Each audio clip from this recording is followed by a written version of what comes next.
Primero en C5N, la información con Julián Guarino. Desde mañana y durante la próxima semana, los alimentos y los artículos de limpieza en los supermercados van a trepar hasta 15%. Son nuevos listados de precios que han entregado las empresas de primeras marcas, las empresas líderes. Va a haber un reajuste que llega al 15% y en algunos casos va a trepar por encima de esa marca. Sobre todo son alimentos, harina, fideos, aceite, yerba, polenta, arroz, gaseosas, artículos de limpieza y tocador. ¿Le gusta el fiambre? Sí, pero me estoy cuidando. Bueno, sube hasta 30%. Pero 30% los precios del fiambre. Sí, adelante, señor. Esto es como el día... ¿Ustedes vieron el Día de la Marmota? Sí. ¿La película o saben más o menos de qué se trata? ¿No? Estamos en la misma noticia de hace un mes. Sí, de nuevo. Es la misma, pero no es la misma. Es otro aumento. Es otro aumento. Obviamente, una de las motivaciones centrales tiene que ver con el incremento del dólar a lo largo de la última semana, del 9%. Esto obviamente también está atado a lo que son precios internacionales. En el caso de la harina, claramente tiene una cotización en el mercado internacional y esto también, los derivados de la harina también terminan generando algún tipo de incremento. Además, muchas empresas, recuerden ustedes, lo que hacen es calculan lo que se llama el costo de reposición. Ese costo de reposición tiene como insumo central, en general, lo que son los insumos básicos de cualquier economía, los combustibles, los servicios públicos. Todo eso se descuenta que con el ajuste del tipo de cambio va a incrementarse y obviamente los supermercados venden con ese precio de reposición calculado. También lo que hay que decir es que son las empresas líderes, son las mismas empresas que en general muchas de ellas están participando de los programas de los cuales estábamos hablando, precios cuidados y precios esenciales. Juli, perdón, sí, dale, Gaby. ¿Cómo va a repercutir en el número de inflación? Mirá, vos le iba a preguntar lo mismo. La verdad no soy muy original, Gaby, ni vos tampoco. No, y yo tenía un dato para compartir con ustedes, que es que el piso de inflación del mes de abril ya es 4%, y que hay que ver cómo impacta esto, porque esto quedaría en principio, uno presupone, dentro de abril, como cálculo estadístico, pero hay quienes dicen, probablemente los supermercados van a terminar pasando los nuevos listados y finalmente van a empezar a regir en el mes de mayo. Y la suba del tipo de cambio de esta semana, sí. Al igual que esta suba en el precio de los alimentos, artículos de limpieza, fiambres, gaseosas, etcétera, ¿cuánto te impacta en el IPC? Te impacta, pero ¿cuánto? Sí. Si iba, te estoy pidiendo algo que técnicamente es una brutalidad, pero si iba a ser 3.5 es 4, si iba a ser 3.5 es 4, eso no se sabe. No lo sé, depende de la canasta obviamente, y además existe... Esto marquémoslo, todavía no hay información al respecto. Existe la idea de que la canasta que calcula el INDEC, en la cual se basa el INDEC para calcular la inflación, sobre todo que afecta a alimentos, podría tener algún tipo de modificación a partir de el debut de los precios esenciales. Porque lo que se dice es que el gobierno, previendo alza en los precios, previendo la escapada del dólar y la caída de los salarios en términos reales, lo que de alguna manera trata de hacer es, con el programa de precios esenciales, no solo generar algún tipo de recomposición del poder adquisitivo en términos reales del salario, es decir, que los salarios puedan comprar algo más de alimentos, sino además bajar, o en todo caso acotar, lo que es la suba de la pobreza. Como la pobreza se mide con una canasta básica, y la canasta básica está conformada por alimentos, si dentro de esa canasta están los productos congelados, con algunos precios congelados, obviamente cuando vos calculás la pobreza, lo que vas a ver es que en algunos sectores, quizás la recomposición de los salarios o de los ingresos alcanza para comprar un poquito más de alimento, teórico, ¿no? Entonces eso te genera algún tipo de reacomodamiento de los datos de pobreza. Recordame combustibles, naftas. Combustibles. El precio que se calcula en surtidor y que dicen los empresarios es que de mínima tendría que ajustar un 10%. Hasta ahora lo que se sabe es que durante esta semana se van a ajustar entre un 3 y un 5%.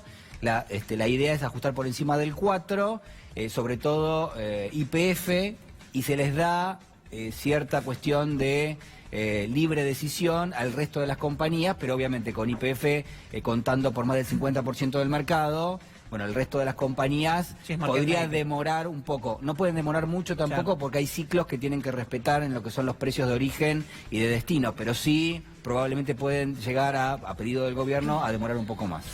¿No es Santa Fe? ¿Cómo venimos? Bueno, tenemos ya el 14, un poquitito más del 14% escrutado. Hay una tendencia bastante estable. Sigue el peronismo sumando el 40% de los votos. La interna la gana Perotti, cerca del 30% de los votos provinciales para Perotti.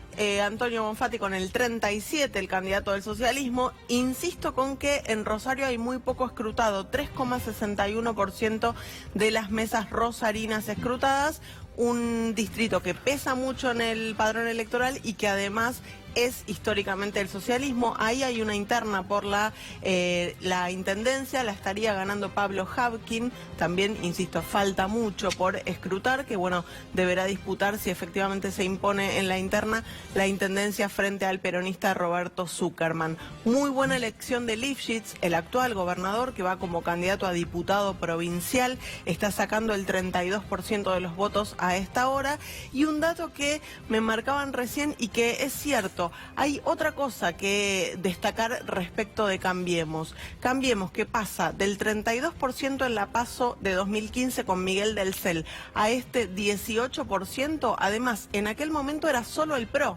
Ahora, claro, después de la intervención de la UCR en la provincia, la UCR orgánicamente ya no es parte del Frente Progresista Cívico y Social, sino que está en alianza con el PRO. Juntos no llegan a sumar ni cerca lo que sacó del CEL en 2015. De hecho, Corral es radical. Efectivamente.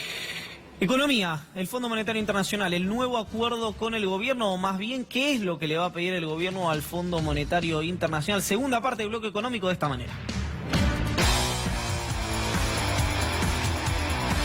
¿Está confirmado en un todo que el candidato a presidente de Cambiemos es Mauricio Macri? Nosotros creemos que sí, absolutamente, pero por una razón central además. ¿Por qué? Porque es la mejor forma de ganar esta elección. En vez de focalizarse en resolver la crisis, están viendo a ver a quién le adjudican la responsabilidad. El mundo duda que por ahí los argentinos queremos volver atrás, y eso le da mucho miedo al mundo. Entonces aumenta el riesgo país, toman posiciones más defensivas, pues yo creo que están equivocados. La duda es infundada. Los argentinos no vamos a volver atrás. Los argentinos entendimos que la magia no existe.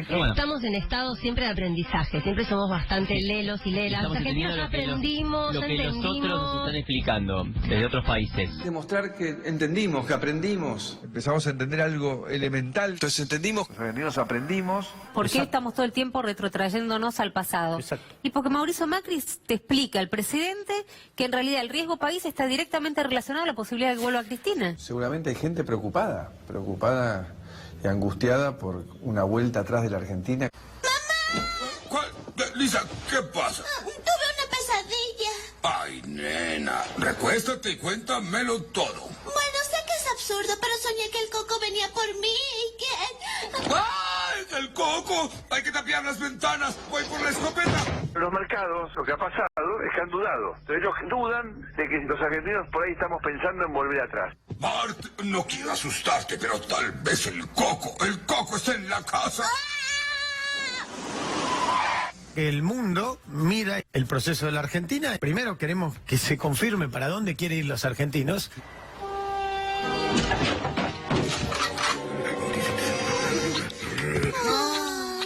¿Pero qué les pasó? Nada más, solo un pequeño incidente con el Coco. Pero no habría pasado nada si hubieras estado aquí para no dejarme comportar como un idiota. El mundo toma sus recaudos. En el exterior lo que se ve, digamos, y es una forma del presidente de sacarse la responsabilidad de lo que está pasando ahora. El riesgo electoral existe, pero no es Cristina el riesgo electoral, es Macri el riesgo electoral. Yo te lo decía. Me parece que lo que quiere el mercado es, déjame de hablar del riesgo Cristina, vos sos presidente, hace algo.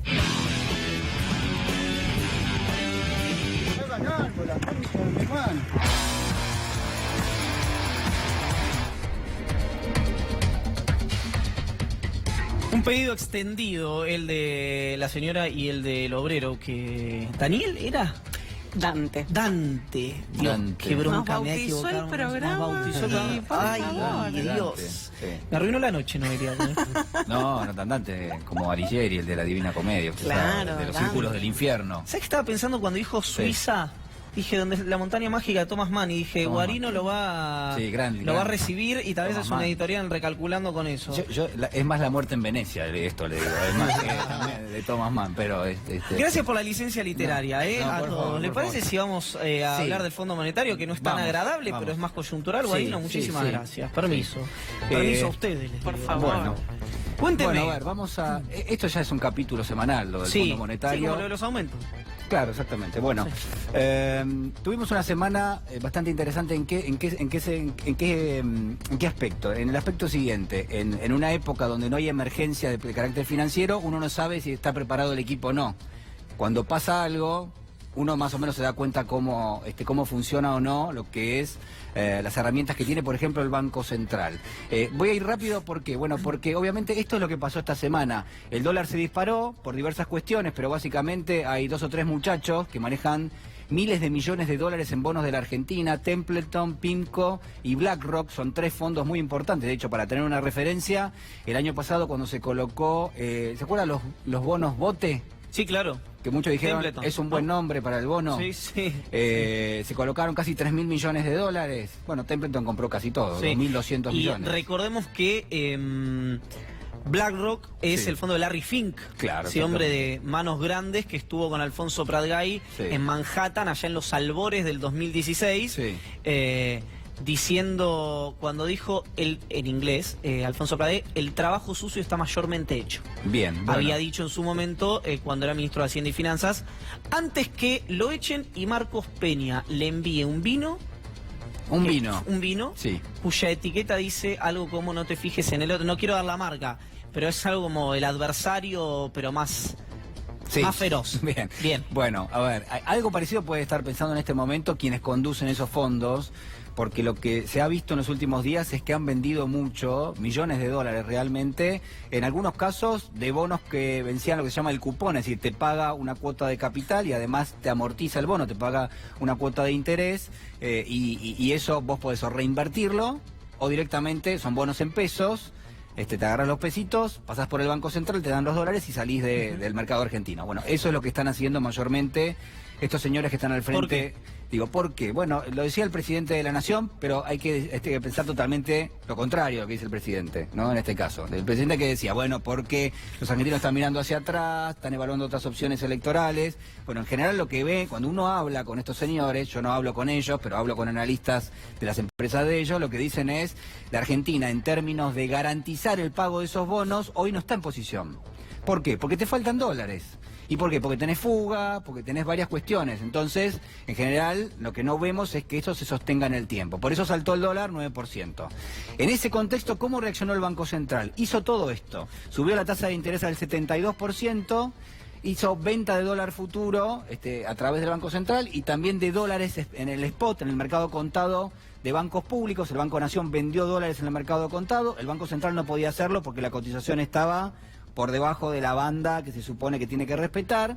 Compró bonos, la ANSES, compró bonos argentinos porque habían caído mucho. Ustedes saben que cuando caen los bonos de la Argentina, esto genera habitualmente que suba el riesgo país. Es decir, el riesgo país es en realidad lo que representa la tasa de los bonos que paga la Argentina en el mercado internacional, las emisiones en dólares. Bueno, ahí estuvo también la ANSES para tratar de nivelar un poquito eso, y además el Tesoro hizo licitaciones de 60 millones. Esta es la receta que aplicó el gobierno esta semana. Perdón, Juli, la pregunta. ¿Estos 60 millones del Tesoro son los 60 millones acordados con el fondo o son otros 60? No, son los 60 millones. Perfecto. Religiosamente se vino licitando esto, 2 licitaciones por día, 30 millones y 30 millones, y ayuda a descomprimir, se supone, el mercado de demanda de dólares, que fue muy importante esta semana. ¿Qué es lo que le dice el Banco Central al gobierno y qué es lo que el gobierno le está diciendo al Fondo Monetario? Mirá, la verdad que con todo esto no lo pude frenar casi. Eventualmente no tuvo una disparada más importante, pero la tasa del 72, la venta de dólar futuro, la venta de los bancos públicos de 100, 200, poquitos, no es muchos dólares los que vende el Banco Nación, por ejemplo. La compra de bonos por parte de la ANSES es reactiva, pero en general la caída se verificó. Y las licitaciones que se quedan cortas en un mercado que tuvo entre 700 y 800 millones de dólares negociados por día, que licite 60, sí, claro, es una cifra muy marginal. Entonces, ¿qué dice el Banco Central? Quiero cambiar la receta. Esta la verdad que no me sirve y tengo miedo, ¿qué? Bueno, que se me dispare el tipo de cambio y que esto me genere una bola de carácter inflacionario en la Argentina. Te tengo que preguntar algo. Nosotros no somos ninguno de los directivos del Banco Central, pero cuando vos trajiste lo de los 60 millones dijimos no va a alcanzar. Entonces, el Banco Central, si lo sabíamos nosotros o lo analizábamos nosotros, el Banco Central también lo sabía o lo analizaba. Exactamente. Me da la sensación, y te lo pregunto, de que hubo una decisión política, no sé si el gobierno del fondo, y esta es la pregunta que te tiendo, de devaluar a 45, 46, 47, donde va a terminar quedando en 47, sumó 46 y moneditas, y ahí renegociar el acuerdo con el fondo, porque si vos ya sabías que no iba a funcionar esto. Bueno, a ver, a esta hora... ¿Qué son? Las 10 22:11. 22:11. Bueno, a las 22:11 todavía el Fondo Monetario les dice que no a lo que está pidiendo el Banco Central y lo que pide a su vez el Gobierno Nacional. ¿Qué es esto? Esto es lo que se está negociando en este momento, esto es lo que se vino hablando durante esta semana y obviamente, ¿qué hace el Gobierno? Y utiliza la estampida que hubo finalmente con el tipo de cambio para decirle, mirá lo que me está pasando, yo necesito que me vayas dando algo de todo esto. ¿Qué quiere primero? Que las licitaciones de 60 millones por día, de alguna manera, empiecen a asumir algún otro tipo de valor. Por ejemplo, otros 60 millones por día, pero en general, ¿qué pide el Banco Central? Te dice, suponiendo el caso, que yo no use 60 millones un día, al día siguiente, los 120. 120, okay. Y al día siguiente, 180. Es decir, que se pueda acumular y que esas licitaciones eventualmente te ayuden a desinflar la presión. Algo que no entiendo y no lo entendí nunca, que es... Cuando estaba Federico Adolfo Sturzenegger al frente del Banco Central, hubo un momento en el que licitaba 5.000 millones de dólares diarios, fueron creo que 2 semanas, en el que la estabilidad cambiaria fue total. ¿Por qué no lo siguió haciendo? Bueno, porque el Fondo Monetario, a ver, hay que ponerse en el lugar del Fondo Monetario. El Fondo Monetario te presta los dólares. Me cuesta un poco, Juli. Sí, Lagarde conducción. Sí, claro. Bueno, Lipton. Lipton Lagarde al gobierno, Lipton al poder. Bueno, a ver, pero nosotros nos reímos, pero son quienes están decidiendo. Razón, o sea, nos reímos porque por no llorar, la realidad. ¿Por qué? Porque son quienes están decidiendo la política económica en la Argentina. Es increíble lo que está pasando. Pero se le va a pedir a ellos que, bueno, esto que vos decís, déjame usar los dólares que me estás dando, 9.600 millones, para intervenir de la forma que yo quiero. ¿Qué le dice el fondo? Implícitamente le dice, no. Si yo te dejo hacer eso, en algún momento los vas a terminar liquidando todos, te vas a quedar sin dólares y el tipo de cambio lo vas a tener sumamente atrasado de lo que yo espero que vos lo tengas. Entonces, ¿cuál es el sistema? Dejar que el tipo de cambio se vaya acomodando hacia arriba. Es decir, acá no hay ninguna duda, el Fondo Monetario no quiere que vendas dólares ahora a 47, no, ahora seguirlos vendiendo hacia arriba. En algún momento llegarás a uno estima, llegarás a un nivel donde... Ahí sí el Fondo Monetario por ahí te empieza a dar alguna otra herramienta. A mí me parece que está orientado a esto. Por ahora es negativo. Venta de dólares por parte del Banco Central antes de los 51,45. También se evaluó esta semana empezar a intervenir antes de esta banda, porque acá el valor es 51,45. Se supone que desde este valor, de 51 pesos con 45, el Banco Central puede salir a vender 150 millones de dólares por día. Ahora, ¿cuánto vende? Nada, en teoría. Ahora vende el Banco Nación, que es una forma de hacer una trampita también, ¿no? Pero digo, en general, algo se vende. Las subastas hoy son del Tesoro, ¿no son del Banco Central? No son del Banco Central. En realidad, el fondo que dice, bueno, nosotros no podemos vulnerar el acuerdo que tenemos. Explicar a la gente cuál es la diferencia entre, o por qué le permiten subastar al Tesoro y no al Banco Central, y cuál es la diferencia. Bueno, la diferencia básica es que el Fondo Monetario siempre dice el Banco Central tiene que tener autonomía. Claro. Y si acuerda algún tipo de programa monetario, tiene que respetarlo. Entonces, de esta manera, ¿qué hace el Fondo Monetario? Le dice al gobierno, dale, acá tenés 60 millones, pero no lo hagas a través del Banco Central porque te están todos mirando, que lo haga el Tesoro. Avancemos. Bueno, decíamos que sean mayores las ventas por parte del Banco Central. Y atención con esto porque ahora tenemos otra cosa. Gestión del Tesoro de Estados Unidos ante bancos de inversión de Wall Street.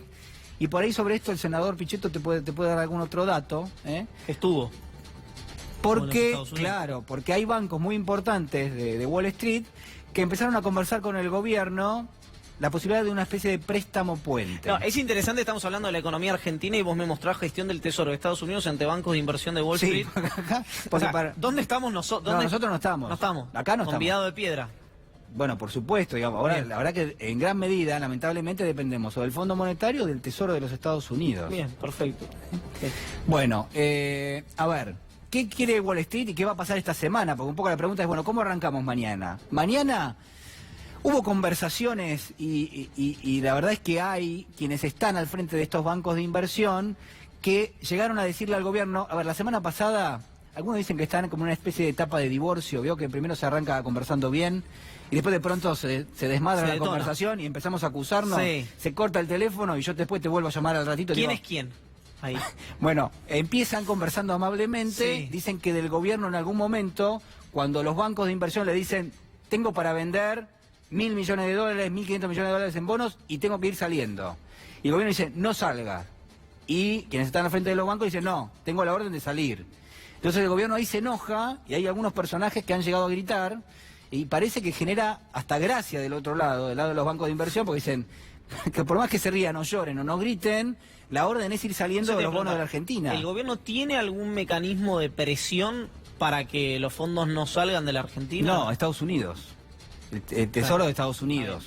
Por eso, a ver, hay 2 o 3 cuestiones que se están discutiendo. Una es una línea de crédito de facilidades con el Fondo Monetario. De esto ya hay algo porque en septiembre del año pasado se conversó este tema. ¿Qué significa esto? Vos no podés pagar los $57.000 millones que te prestó el fondo. Entonces el fondo, ¿qué te dice? Bueno, como el plazo de repago de ese préstamo es de 3 años o 4, yo lo que hago es, te cambio el programa, en lugar de que sea un stand-by, vamos a este programa, el Standing Fund Facility, y lo que hago es te extiendo el plazo del repago. Es decir, no me lo pagues en 4, pagámelo en 8 o en 10 años. Te baja la cuota que tenés que pagar, por un lado, y hasta te pueden agregar algo de dinero. Te pueden dar un poco más. A los que están comprados. A la Argentina. Directamente a la Argentina. Esto es hoy lo que tiene mayor grado de probabilidad y es hoy lo que de alguna manera también descartan en la oposición cuando hablan con el Fondo Monetario y dicen, bueno, esto está disponible. Lo que pasa es que obviamente nadie lo puede anunciar ahora, ni siquiera el Fondo Monetario se lo dio al gobierno argentino. Pero esto está y esto tiene una alta chance de probabilidad. Es decir, que ¿Cuánto descomprime eso? Descomprime bastante porque si vos tenés que pagarle una cuota al Fondo Monetario de $40.000 millones entre el año 2020 y 2021... que a vos el fondo te diga, no me los pagues ahora, pagame poquito ahora y pagame más en el 2024-2025, ¿qué hace? Le da la garantía al mercado de bonos de que vos vas a tener recursos disponibles para pagar los bonos que emitiste. Pero te pregunto, si vos en lugar de pagar 40, tenés que pagar 20, tampoco tenés la plata. Bueno, a ver, sí, pero es preferible pagar 20 y no pagar 40. Tratar de llegar a 20 Sí, estamos de acuerdo, pero digo, en general como señal le serviría al gobierno. Eventualmente, en el caso que se complique mucho todo, esto da la sensación de que está disponible. ¿A qué te referís con que se requieren reformas estructurales de mediano plazo? Claro, porque esto es gratis, señor. No, esto va contra ¿qué? Contra la reforma laboral y contra la reforma previsional. O sea, lo que se especula es que la negociación es, yo te doy esto y vos me vas dando esto otro. Entonces, esto está atado a esto. O sea, generalmente ahora, cuando lo da el fondo, te pide alguna reforma estructural más importante. En 12 minutos estoy sentado con Pichetto ahí y le digo, senador, ¿va a haber una reforma laboral? No. Bueno. Me dice Pichetto, no es posible pasar una reforma laboral porque la CGT ya dijo que no. ¿Qué pasa con...? No, esto se complica y entonces vamos a ver qué otro recurso tiene el gobierno, qué otro recurso está evaluando el gobierno. ¿No hay más? ¿No hay ninguna? Tenemos una más, sí. Tenemos una más. Y la última placa. Claro, me asusté, porque está esto otro. Esto es chino básico, señor, pero en realidad es una herramienta que tiene el Tesoro de los Estados Unidos, es decir, el señor Trump, sin pasar por el Congreso de los Estados Unidos, tiene un fondo de emergencia que se llama de esa manera, que es una especie de fondo para estabilizar sobre todo lo que es la moneda de los países, se utiliza. Se utiliza para financiar a los países, pero sobre todo a las autoridades monetarias de esos países, es decir, directamente al Banco Central. En el 94 se utilizó con $20.000 millones para asistir a México en la crisis del tequila, Bueno, ahí se lo asistió a México y lo usó en el 2008 también a Estados Unidos. ¿Para qué? Para salir a cruzar la corrida financiera que se le había armado con la crisis subprime. También se utilizó. Digamos, es un cheque de última instancia que baja directamente del gobierno de Estados Unidos, que no tiene que convalidarlo con el Congreso, pero sí tiene que reportarle al Congreso de los Estados Unidos. Esto es lo que se habló hace un tiempo, ¿no? Hace un año y medio, sí, más o menos. Se barajó esto, que fue después finalmente que el Fondo Monetario terminó dándole el segundo programa... con 57.000 millones de dólares. Hace menos, hace 6 meses, 8 meses. Claro, en septiembre del año pasado. Septiembre del año pasado. Claro. Entonces, esto también está, de alguna manera, evaluándose. Hay conversaciones. Lo que pasa es que esto está más frío porque, obviamente, ¿qué tiene que pasar? Que Estados Unidos diga, te tengo que asistir a Argentina, y esto como señal es, estás realmente muy débil. Lo asistí a México en la crisis del tequila y ahora lo asisto a la Argentina. Vamos a la mesa, Juli, gracias. Gracias, una manera de decir la verdad. Sí. Ánimo. Gracias por el trabajo, ánimo, gracias por existir. Bien. Julián Guarino. No, ¿y qué pasa en Santa Fe? Actualicemos eso. Ya tenemos un poco más escrutado, 17,9% de las mesas, sigue bastante estable el escenario, 40% suma el peronismo dentro de su interna, con un casi 30% para Omar Perotti y un 10, casi 11% para María Eugenia Bielsa. El candidato del socialismo, Antonio Bonfatti, con el 36,6% de los votos, y muy relegado José Corral, el candidato de Cambiemos, apenas superando el 18% de los votos. En Rosario ya tenemos el 5% de las mesas cargadas y se dio vuelta a la interna del socialismo, falta un montón, pero en este momento Verónica Irizar le está ganando la interna por la intendencia del socialismo a Pablo Habkin, mientras que Roberto Zuckerman, el candidato del peronismo que no tiene interna, está siendo en este momento el candidato más votado para la intendencia de Rosario. Lo que pasa que habrá que ver después si el socialismo suma todos los votos de su interna, será difícil ahí la pelea. No, te pregunto algo que... futurología, pero más que futurología es una suerte de análisis de la composición del voto. Suponemos que todo el voto de, en caso que esto termine así, de María Eugenia Bielsa, el desafío es que trate de contenerlo a Omar Perotti, pero corre riesgo el peronismo de que fugue una buena parte del socialismo. Los votos de Corral, con el fantasma peronista dando vuelta en Santa Fe, ¿pueden también ir hacia Bonfatti o es una composición distinta y lo que estoy diciendo es una tontería? Te respondo por partes. Primero, ¿es posible que Omar Perotti retenga todo el voto de María Eugenia Bielsa? Parece difícil. Lo que están diciendo a esta hora en el comando de Perotti en la provincia es, va a depender y mucho de los gestos que tenga María Eugenia Bielsa durante esta semana.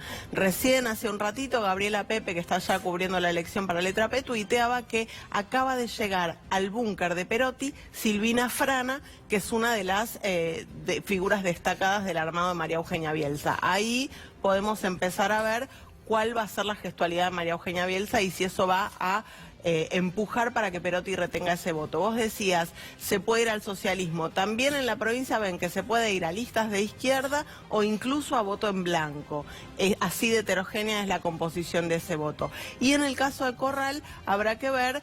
Me parece difícil porque la parte del radicalismo que no orgánicamente quedó en el Frente Progresista ya está acompañando al Frente Progresista.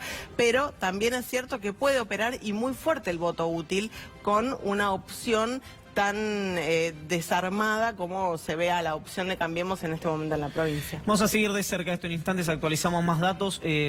Vamos a estar hablando con Gaby de la causa Stornelli, en instantes con Miguel Ángel Pichetto, sobre todos los temas que estuvimos desarrollando hoy y más también. Y no detiene el plan B. ¿Cuán desierto hay en el plan B? ¿Cuánto puede llegar a estar gravitando esto en la cabeza del presidente? Yo tengo una postura, lo veo lejano, conociéndolo al presidente, pero quiero que no me lo diga, que conoce mucho mejor estos temas. Gaby, Dolores. Vamos a hablar de la causa D'Alessio, lo que ha despertado en Dolores. En realidad no ha cambiado mucho, básicamente desde que el viernes a última hora, vamos a decir así, el fiscal de Cámara se pronunció porque la causa que investiga el juez Alejo Ramos Padilla por espionaje ilegal, entre otras cosas, para englobarlo de alguna manera, pase a los tribunales federales de Comodoro Pi.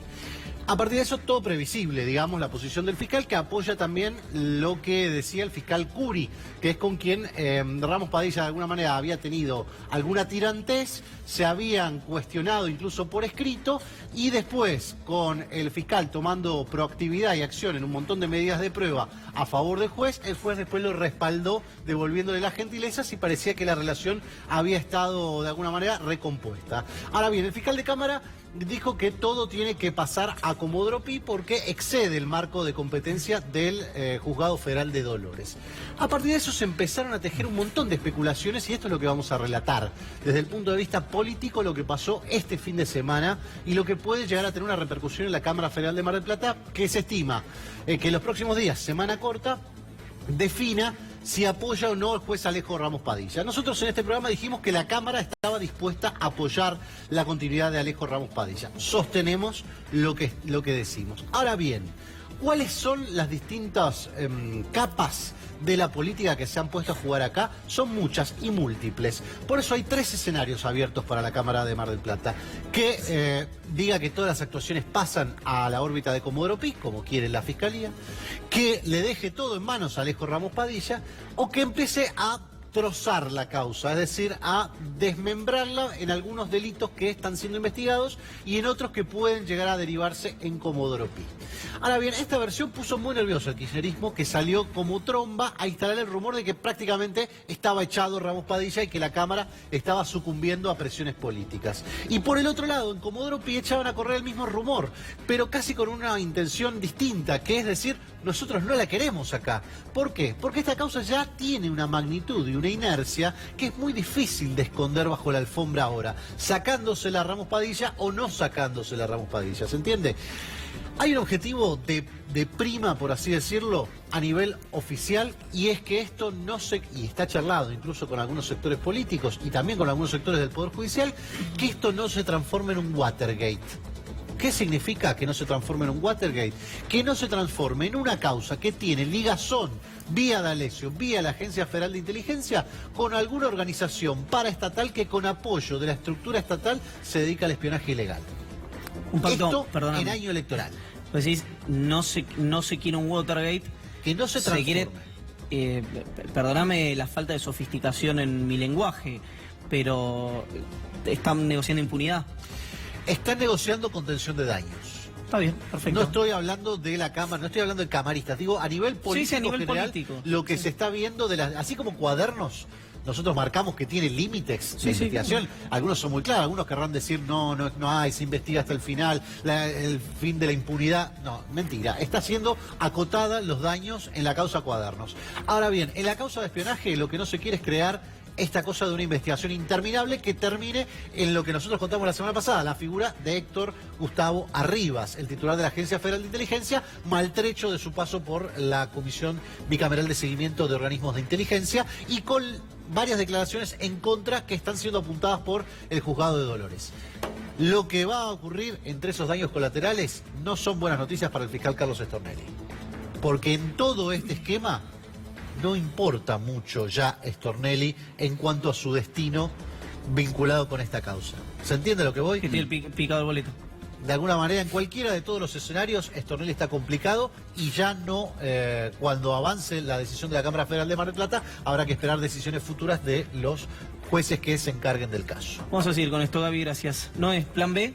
¿Hay plan B o no hay plan B? ¿Me dejas, como si estuviéramos fuera de aire, decirte en instantes, después de 9 me voy a hablar con Miguel Ángel Pichetto, senador nacional del Partido Justicialista? Ahí está.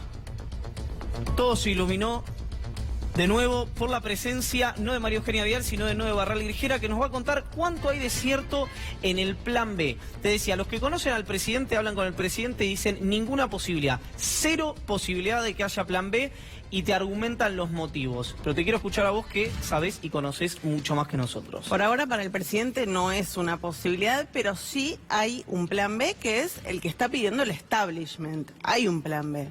De ahí a que sea aplicado, vamos a ver. Es lo que nos proponemos ver en este momento. Ya sabemos que en el CICIP, en el almuerzo del martes pasado, la gran mayoría de los empresarios presentes hizo una pregunta para María Eugenia Vidal, y esa pregunta tenía que ver con si va a ser o no la candidata presidencial del oficialismo en agosto, en las PASO de agosto, después en octubre. Ella insistió en que no, pero está claro que para el establishment el plan es el plan B. Ahora, nosotros nos preguntamos, ¿ese plan es viable?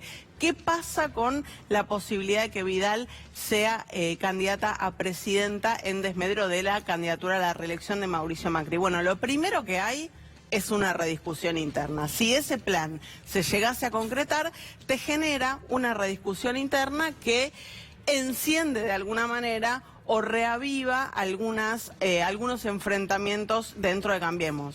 Marcos lo descartó de plano. ¿Qué pasa con Marcos Peña si la candidata es Vidal? Actualiza el LinkedIn. Exacto. ¿Qué pasa con Nicolás Dujovne si la candidata es Vidal? ¿Qué pasa con la gran mesa chica de Mauricio Macri en este último tiempo? Mesa chica que insiste no solo en la candidatura del presidente, sino en ratificar el plan económico. Bueno, ahí aparece una primera discusión interna. Vamos a ver la segunda que provocaría el plan B si efectivamente se concretara. ¿Quién es el candidato en la provincia de Buenos Aires? Hoy por hoy María Eugenia Vidal, de alguna manera, es la que está garantizando o que está en posición de intentar garantizar que Cambiemos pueda reelegir en la provincia de Buenos Aires si la boleta del presidente no la arrastra demasiado. ¿Qué pasa si no es ella? Se abre otra discusión interna. Carolina Stanley, el propio Emilio Monzó, que está con un pie afuera del gobierno, pero cerca suyo dicen, no, si se baja Vidal empezamos a jugar nosotros. Recordemos que Monzó fue el gran armador de la provincia de Buenos Aires en la elección de 2015, un triunfo que permitió no solo el triunfo de Mauricio Macri, sino también el triunfo de María Eugenia Vidal. No sé si no lo empuja además, si Vidal llega a ser candidata, nada lo retiene. También es cierto. Vamos a preguntar a Pichetto cómo lo ve a Monzó, si le gustaría tenerlo ahí de Es una buena cinco, pregunta. De 5, de doble 5 a Emilio Monzó en Alternativa Sigamos Federal. con las preguntas que se abren si arranca el plan B. ¿Cuál va a ser el rol de Macri? Conferencista. ¿Cuál va a ser el rol de Macri? Sobre todo en los 6 meses que quedan entre la inscripción de candidaturas y la elección propiamente dicha. Sí, se debilita mucho la figura del presidente. Muchísimo. Este es uno de los puntos por los cuales yo creo que no camina la opción plan B. Se transforma en el Pato Rengo, ¿no? Sí. Esta figura que se utiliza siempre cerca de una posible o no reelección. Y la última pregunta que se abriría con este plan B es ¿cuál va a ser el vínculo con la oposición? María Eugenia Vidal trazó o trabó relaciones con la oposición desde la legislatura de la provincia de Buenos Aires, desde la propia gobernación, mucho más aceitadas que las relaciones con la oposición que aceptó Mauricio Macri. Después Emilio Monzó es otra cosa, habló de otra manera con los opositores, pero Peña y Macri no estaban tan de acuerdo con esos vínculos. Bueno, ¿cuál va a ser el vínculo con la oposición? Hay radicales que dicen, si va Vidal, el candidato avise que sea Lustó. En ese caso, camina esa opción, no camina. Y por último, por supuesto, la gran incógnita que abre la eventual candidatura de María Eugenia Vidal es cuál va a ser el plan económico, ¿no? ¿Se mantiene el plan económico actual? ¿No se mantiene? Esto no falta nunca, ¿no? Ahora, hay algo que te lo pregunto, esto, me lo decía en la semana. La composición de PRO es que Macri no es el jefe, es el dueño de PRO, según la lógica no lo digo en términos empresariales, sino el manejo del poder. Es alguien que maneja, es totalizador en su ejercicio del poder el presidente. Yo, si fuera la gobernadora de la provincia de Buenos Aires, les pediría que a los que dicen plan B, plan B, plan B, lo digan más bajito, porque no sabés qué, diría Maradona, Toboles vuelto, te puede venir por qué represalia puede suceder. Y bueno, ella está intentando bajarle muchísimo el nivel a este plan. De hecho, viste que no fue a Córdoba, iba a ir a acompañar la candidatura de Mario Negri y dijo, esto me muestra demasiado nacional, no tiene nada que ver con la provincia de Buenos Aires, mejor, lo lamento Mario Negri, estaba acordado de palabra, pero mejor no. La viabilidad del plan B. ¿Qué tiene a favor este plan B? Bueno, claramente María Eugenia Vidal tiene mejor imagen que Macri, es la gran carta que desata la posibilidad de este plan y tiene todavía capacidad de prometer, que es algo que Mauricio Macri, a la luz de los resultados económicos de su gobierno, ya no puede hacer. Correcto. Ya no puede hacer. Ahora, ¿qué dicen los que dicen este plan no es viable? ¿Qué dicen los que le bajan el pulgar al plan B? Dicen: tiene buena imagen, pero su imagen está indisociablemente atada a Mauricio Macri, no termina siendo una alternativa a Mauricio Macri y cuando ella emerja como efectivamente la candidata, todos los cuestionamientos, las críticas, todo lo que significa hoy el plan económico va a terminar cayendo sobre ella. De hecho, siempre dicen que en la provincia de Buenos Aires, los bonaerenses, lo digo como bonaerense, nosotros nos fijamos en el intendente y en el presidente. El gobernador es alguien que está ahí y bueno, puede estar, no estar, pero es el presidente y el intendente. Exactamente. En la provincia de Buenos Aires. Mirando un poco esto, Marcos Peña justamente habló de la viabilidad de la candidatura de Vidal y es interesante lo que dijo porque no solo ratificó la candidatura de Mauricio Macri, sino que fue un poquito más allá. Escuchémoslo. ¿Firmado en un todo que el candidato a presidente de Cambiemos es Mauricio Macri? Nosotros creemos que sí, absolutamente, pero por una razón central además. ¿Por qué? Porque es la mejor forma de ganar esta elección, que es que continúe el trabajo que está haciendo Mauricio Macri en la presidencia, que María Eugenia Vidal está haciendo en la provincia, que Horacio Rodríguez Larreta está haciendo en la ciudad, que se pueda reelegir o elegir, cambiemos nuevamente los gobiernos provinciales. Creemos que eso es el camino natural para completar un proceso de transformación. Creemos que Mauricio Macri es el líder natural de este espacio, pero además creemos que es lo que hemos planteado siempre con mucha transparencia, que es hacer las cosas sin buscar un golpe mágico de vuelta, porque esos golpes mágicos no funcionan. Dice Marcos Peña en este audio, porque es la mejor forma de ganar la candidatura de Mauricio Macri, de alguna forma abonando la teoría, la mirada que tienes quienes dicen: ojo que Vidal no garantiza, porque sería admitir el fracaso de Mauricio Macri, sería un golpe muy duro no anotarlo para buscar su reelección y porque concentraría las críticas sobre la crisis económica. Hoy dijo Julio Cobos, a contramano de todo esto, en Radio con Vos, con Ramón Indart, si la cosa no arranca, y estaría bien que la candidata sea Vidal. Es uno de los primeros que siendo senador nacional por Cambiemos, sale a abiertamente decir que estaría bien que la candidata sea Vidal. Y por último, me gustaría que escuchemos al presidente esta semana en Radio Sónica en Santa Fe, una entrevista que primero fue cancelada porque el dólar estaba con la volatilidad a flor de piel ese día. Después, cuando cerraron los mercados, el presidente finalmente habló, ratificó su candidatura, pero con un hartazgo, con una... ya es como, sí, chicos, voy a ser yo el candidato. El candidato a presidente. Yo sí voy a ser. Yo he dicho que voy a ser. Bien. No, le digo que ahí confirmaron los otros candidatos quiénes son, que hoy tenemos todavía incertidumbre de quiénes van a ser los otros candidatos. Nosotros, mientras tanto, tenemos que además gobernar, llevar tranquilidad, por eso también es importante que se vayan eligiendo los nuevos gobernadores.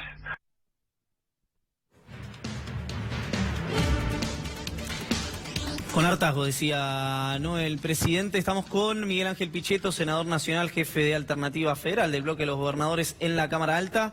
Gracias por venir, Miguel, primero que nada. Gracias por la invitación, Iván. Bueno, a propósito de esto, ¿cómo es el momento del gobierno? Lo veo complicado, indudablemente confundido.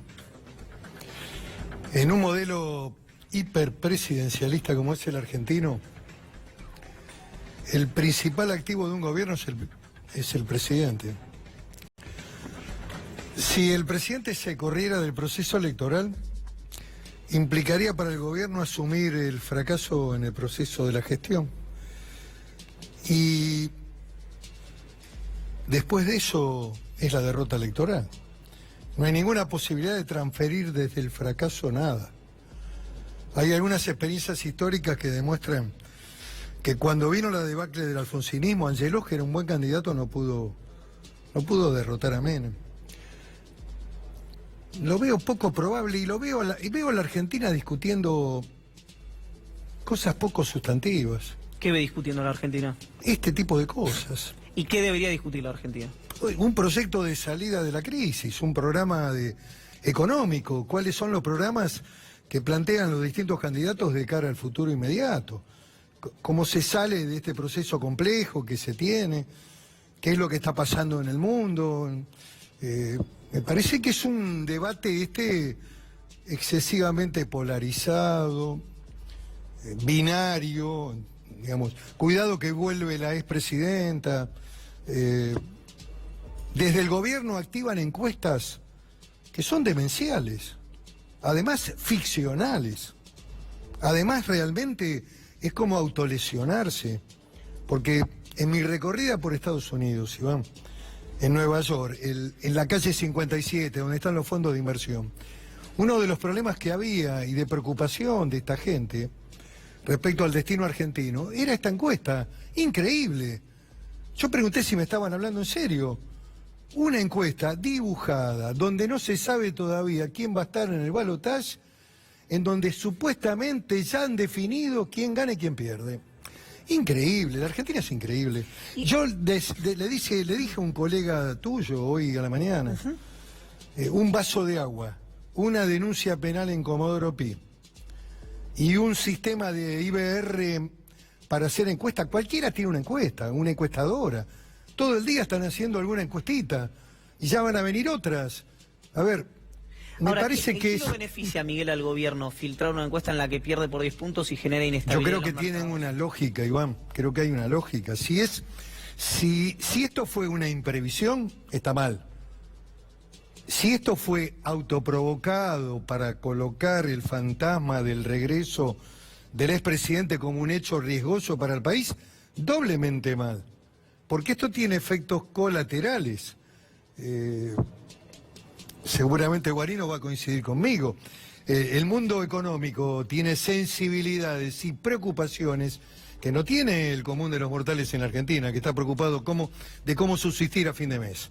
Están pensando si la Argentina va a responder en el pago de los bonos privados, o si nos vamos a salir del fondo, o si vamos a volver a ser un país oscuro en default. Esto es lo que están pensando. Y lógicamente, si se alimenta con perspectivas y con esquemas como estos, ocurren en el mundo real de la economía hechos negativos poco deseados. Hay una fuerte volatilidad en términos. Mire, me preguntaban qué va a hacer el peronismo federal si llega al gobierno. Pagar, porque el peronismo siempre ha pagado. Nos hemos hecho cargo de la deuda de la dictadura y del proceso del alfonsinismo con el Brady y con Menem. Y en el 2001-2002 empezamos con el canje de deuda, y si la expresidenta hubiera terminado de arreglar el tema Holdout, que ese es su verdadero estigma.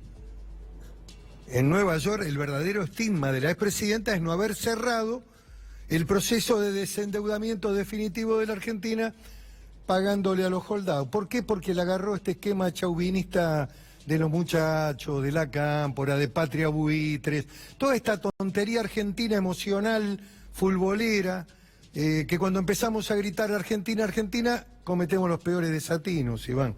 Entonces, si ella hubiera cerrado ese tema, hoy sería una candidata recontrapotente. No lo es, dice usted. No, porque tiene ese problema, ha dejado indudablemente un plano de incertidumbre allí. No, a nivel internacional, claro, sin duda. A nivel local, le pregunto, en virtud de que... Va a ser candidata, Iván, va a ser candidata, lo vengo diciendo hace 3 años. Hay una lógica irreversible en su forma y en su accionar. Yo creo que hoy el escenario electoral está abierto. Yo veo un escenario de 3 tercios. Nadie tiene el triunfo. ¿Qué cosas se ordenan? La oposición no kirchnerista, digamos. Alternativa en La Baña, Massa, usted, Urtubey. Lo vamos a ordenar. Incluso hay una demanda de la sociedad de que eso se ordene, de que tengamos un marco de previsibilidad, de que podamos resolver esta cuestión vía consenso, diálogo, fijación de reglas, o eventualmente el camino de la primaria, que tampoco es un drama donde hay que rasgarse la vestidura y decir de esta agua no voy a beber. La primaria es el mecanismo para resolver candidaturas. ¿Y lo ve a Baña yendo a una primaria? Porque ha dicho que no, digamos, es de público conocimiento. Yo veo la necesidad primero de encontrar un verdadero mecanismo de diálogo y de construcción política. Y además, Iván, te digo algo. falta un protagonista en esta realidad de Alternativa Federal.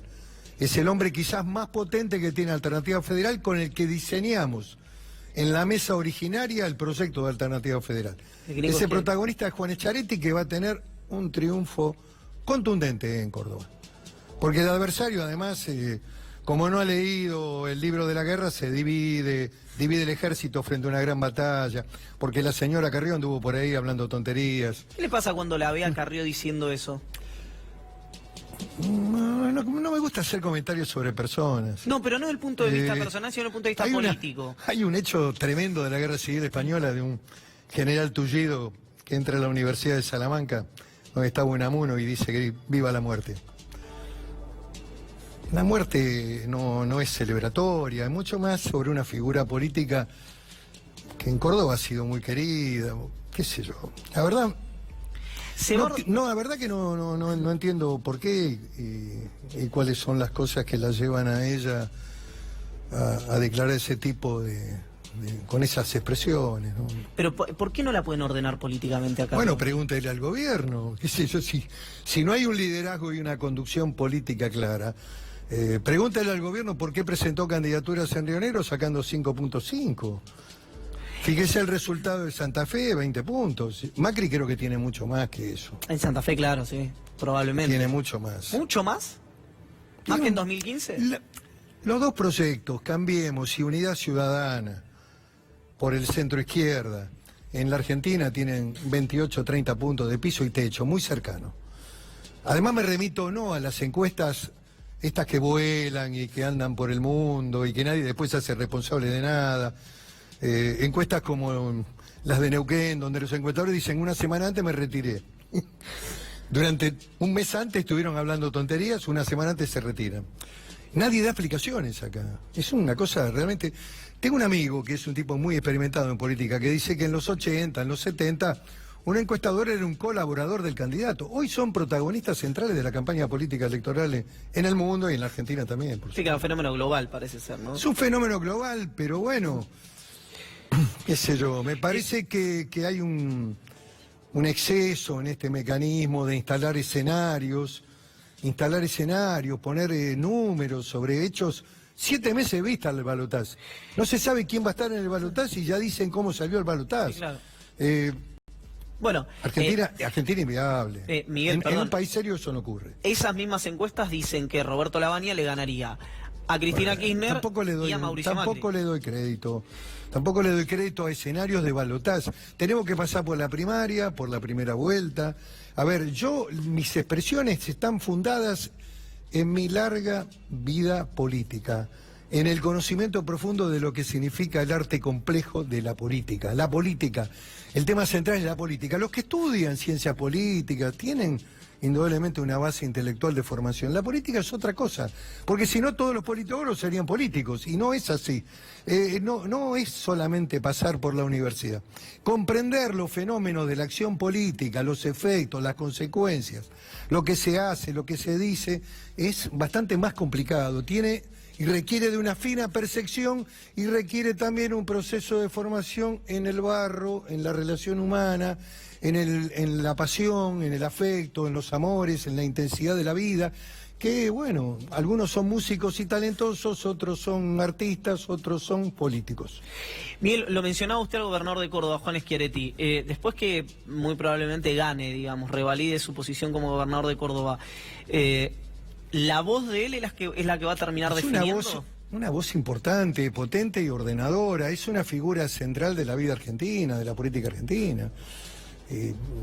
Tiene coherencia, actitudes, es un hombre formado desde haber sido en los 90 secretario de Estado, ligado a la industria, ligado a la economía, haber administrado, haber gobernado una provincia como Córdoba, que es una provincia impresionante, de la Argentina potente, no de la Argentina oscura del conurbano.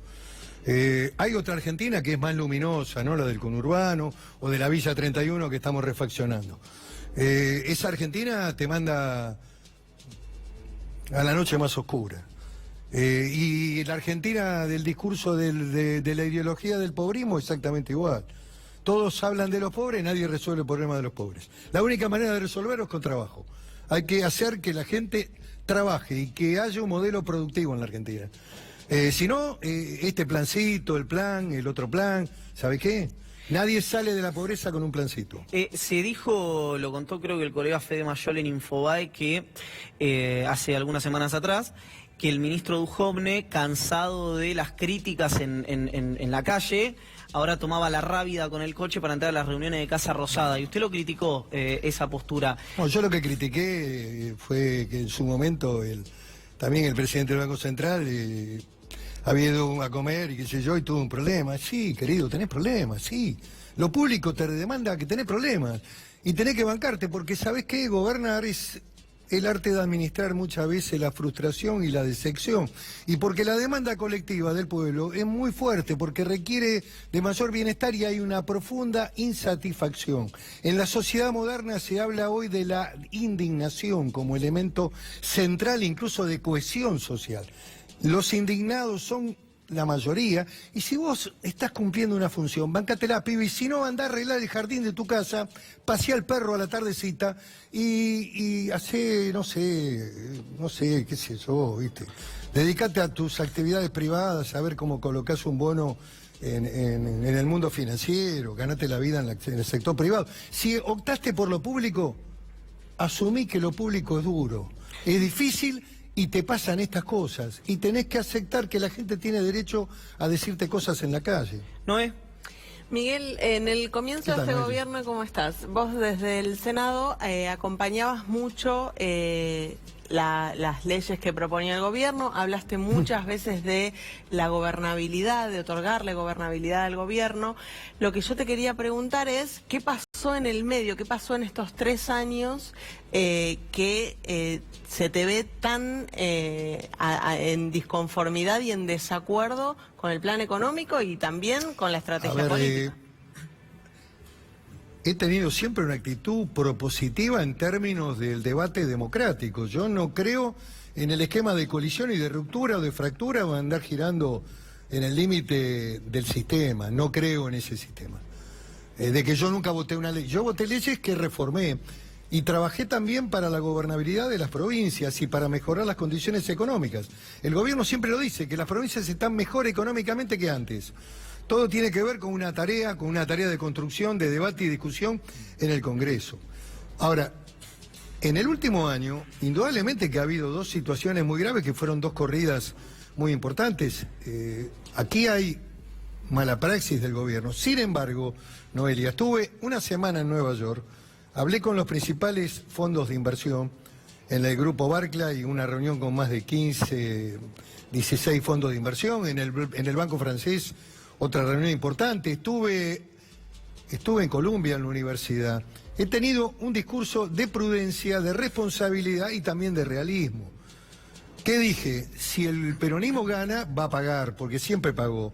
Si el peronismo federal gana, va a haber responsabilidad de la Argentina, porque creemos en la continuidad de los actos de Estado, que no se interrumpe. Y dije que la palabra maldita era el default.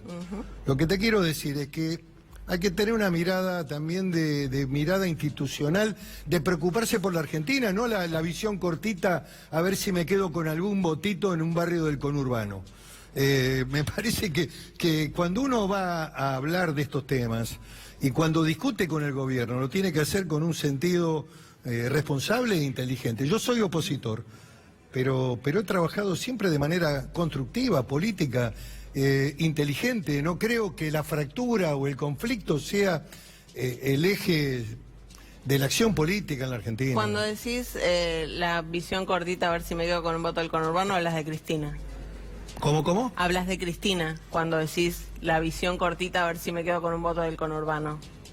No estoy hablando de ella, estoy hablando a lo mejor de algunas expresiones que se dicen tendientes. El vuelo corto, el vuelo del gorrión, ese que generalmente se termina comiendo los alambrados en el campo, es cuando no se tiene una mirada más estratégica, más institucional y de mayor mirada global sobre los intereses argentinos. Entonces uno, frente a este tipo de hechos, podría decir, no vamos a cumplir con el fondo, que ya sabemos qué pasa con eso. Ya sabemos qué ocurre en la Argentina con ese tipo de bravuconadas emocionales que son las que nos llevan siempre al peor de los fracasos. Lo que no estoy diciendo que el nuevo gobierno, desde el punto de vista de la realidad, de lo que asume, si tiene que buscar alguna vía de renegociación, la haga. De hecho, este gobierno modificó 2 veces ya el acuerdo con el fondo. Y es probable que a lo mejor esté buscando una tercera modificación para ver si el Banco Central tiene mayor capacidad de operatividad frente a la volatilidad del dólar. Está buscando mecanismos, usó los fondos del ANSES para parar el dólar, digamos. ¿Qué quiero decir? Que si el gobierno que viene tiene que hacer alguna reformulación, la tiene que hacer de común acuerdo. Ninguna decisión unilateral puede ser usada en un mundo tan global como este que te determina el destino de volver a caer en el default. El peor escenario para Argentina es el default. Para todos, para las empresas, para los que trabajan y para los pobres que no tienen nada. Todos pierden. Es un juego de todos pierden. Muchas gracias, Miguel. Un gusto, Iván. Como siempre. Y nosotros nos estamos despidiendo, nos despedimos acá con Miguel Pichetto, les agradecemos a los chicos, no entró Juli, perdón. Bien, y el saludo para todos. Nosotros nos reencontramos el domingo que viene a las 9 de la noche acá en Hagan Algo y ustedes se quedan en el último de la semana con Pablo Mesina. Gracias por acompañarnos y que tengan muy linda semana.